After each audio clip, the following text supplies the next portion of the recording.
आज़ने हसीन थी और फूल चुन के लाती थी। मैं शेर कहता था, वो दास्तां सुनाती थी। ये फूल देख रहे हो, ये उसका लहजा था। ये झील देख रहे हो, यहाँ वो आती थी। मुनाफिकों को मेरा नाम जहर लगता था। वो जानबूझ के गुस्सा उन्हें दिलाती थी। उसे पता था मैं दुनिया नहीं मोहब्बत हूँ। वो मेरे सामने कुछ भी नहीं छुपाती थी। उसे किसी से मोहब्बत थी और वो मैं नहीं था।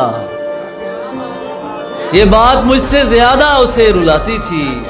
मैं उसके बाद कभी ठीक से नहीं जागा।